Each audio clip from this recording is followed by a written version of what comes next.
48 kills, Tarek GG, it's What the Moves here, and today I want to talk about innovation, and it's something that League of Legends and esports as a whole is built on.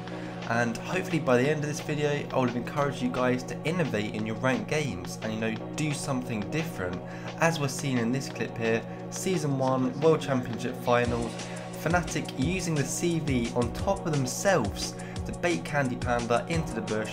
Absolutely magical play. They don't teach that in the tutorial, you don't learn that anywhere at all. That's an on the spot play and it makes such a big difference. And to be honest, if EU or NA are to have a chance at this season's World Championships, we're going to need to make the game, we're going to need to change the game, and we're going to need to do something that's never been seen before. As we're seeing again here, we don't see it too often in the competitive scene, but when we do, it's magical. Tabs dancing around Baron as if he's hitting it. Alliance have cleared Nash out, and Copenhagen Wolves are forced to react to the worst possible situation, when if Tab wasn't doing that, they'd probably take a safer route, start to check bushes, start to get a bit more vision. He actually forces them onto the engage they don't want, they pick up 2 kills, force Evelyn back and are able to pick up Nasha, which is absolutely incredible. One way you can apply this in your ranked games is by abusing your opponent's false sense of security. So Wukong's coming in for the gank here, Mondo has both summoners up, he thinks he's pretty safe and he's got every right to think he's pretty safe.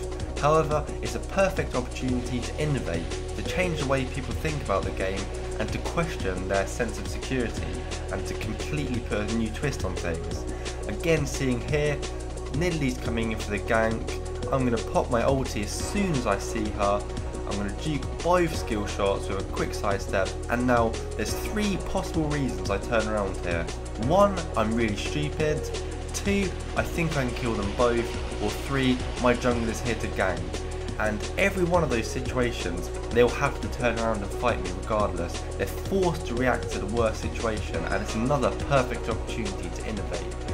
And innovation comes from all kinds of places, such as the flash jukes you see in these clips, such as abusing mechanics, fake recalls, the reverse Messiah twisted fate ulti, where you pop your ulti, hourglass, and bait them into an engage where they don't really want to do it, giving you the positional advantage and allowing you to do really well. Again in this clip here, I don't think I can die to Zed. Zed doesn't think he can die to me. I force him to react and fight. We get the fight under tower, he pops his ulti, allowing me to get the execute. He finishes me off with the ulti damage, but it's a situation where he doesn't really want to fight and neither of us expect to die. It possibly benefits him a bit more due to the position of the wave, but when used correctly in the right position, it can be incredibly beneficial. But it's really important to remember, I can't teach you to innovate. I can inspire you, show you some examples, but it's something that comes from your creativity and your team's creativity. Like I said before, it's not taught in the tutorial. You can do all kinds of stuff like you see here. I'm going in for some early aggression. I back off slightly, which forces the LeBlanc to turn around or allows her to turn around with the false sense of security my back off gives, and it gives me an extra 2 auto attacks and allow me to proc the passive. Your movements in lane can be innovation as much as crazy mechanics or really cool psychological plays like we saw from Alliance and like we saw from Fnatic at the start of the video. Scaling them down doesn't make them less effective by any way, shape or form.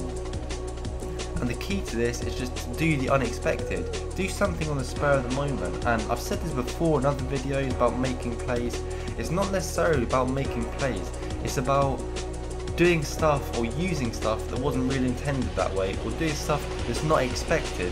As we're going to see here, I was so shocked when this happened. I usually do really well against Rivens. I was thinking, oh, she's Blue Knight, and then LeBlanc is top level 2.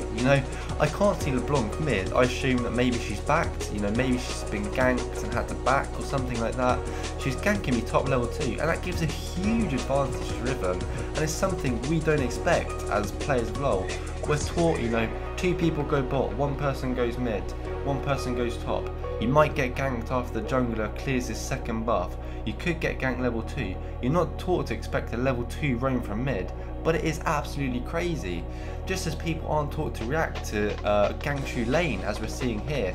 Their bot lane is absolutely destroying our bot lane. They think they're pretty safe, they just picked up a kill on Fiddlesticks.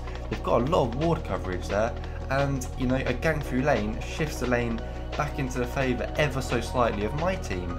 Like I said before, abusing mechanics such as using the Oriana ball to block CS, using the Z shadow to block CS is all innovation, and it all makes a massive difference on the game. But the good thing about this is there's no end to creativity, there's no end to innovation. It's as far as your imagination lets it go. And unfortunately, when you play League of Legends, you're taught to, you know, conform to think what everyone else thinks. From the tutorial, you're taught to read guides, build the same streamers, watch LCS, and something that's really kind of annoyed me recently is to do with this whole Ardent Sensor Essence Reaver business, where a lot of pros have publicly come out to say, you know, this is a really bad item, don't buy this item. And that's fair enough. I'm not talking about the item, I'm talking about the fact that every single or a large majority of players see that, they don't look at the item, they don't even consider the item, they don't consider the gold efficiency, they don't consider what champions they work with, they don't try the item. But because X streamer has said this, they'll start bashing on people that buy the item with no real idea of if X streamer is right. I mean, of course you have to take on board what they say, but they just want to conform, they want to be popular. You know, if X streamer said it, it must be right, and if I say it, that means I'm a good player, right? Not really. By saying that, you're just limiting your creativity. If you're limiting your creativity and letting streamers dictate what's a good item and what's not a good item, do you let the streamers dictate what you eat for breakfast? You don't let them dictate what you eat for breakfast, so why do you let them dictate what you buy and what you don't buy? They might be right, they've got a lot of experience, they're professional players, but you know, you need to make your own decision at the end of the day. Take on board what they say, try it out, make your own decision, and that's so vital if you want to innovate in this game. The vast majority of mistakes that people make are when they think they have to do something, because that's what they were taught. They think they have to contest this Nasher, they have to tower dive here, they have to all in level 4 because they're stronger, or they think they're stronger. And a key to this is changing the way you think, not only to prevent these mistakes and prevent you thinking you have to do something, but changing the way you think about using abilities. You know, you think about using Nocturne ulti to engage on someone or to get to someone, when you could use Nocturne ulti to disguise a TP bot lane or something like that. You know, you use Nocturne ulti, your top lane TP's bot lane, your Nocturne might go mid, and then you're pushing 2 towers at the same time, you both translate to Drake, you take a Drake, you can do all kinds of stuff. You know, your jungler might be top lane, you're playing against a passive top laner, you could fake TP, clearly in their vision, really wanting them to cancel your TP, and when they cancel your TP, they're overextended, your jungler comes in, you pick up a kill and you push. It's this kind of stuff. You're trying to close out a game, the enemy team's turtling, and you know, you can't really see a way of doing anything else. Dragon's not up, Baron's not up, you can't push any of the lanes, you can't really do anything. So how about blowing a big cooldown in their face, or giving them a kill, or losing some HP in their face and giving them some false confidence to leave the base and try and fight you. Like I said before, this is just all ideas that are coming off the top of my head. The best kind of innovation will happen on the spur of the moment, in the game. You think, why not try this? It might happen this season's World Championships. You know, you might see an EU team think, why not? We're here, we're not going to beat them at their game, so let's do something different. And that's what you guys need to do in your solo queue games. If you want to win, if you want to play with feeders and trolls and AFKs and win, you need to innovate and you need to do something different. I really hope you guys enjoyed this video, and I really hope you've understood it, because it is a hard concept to understand. Doing things and using mechanics in a way not as they are intended, but to benefit your team in a way that's not expected.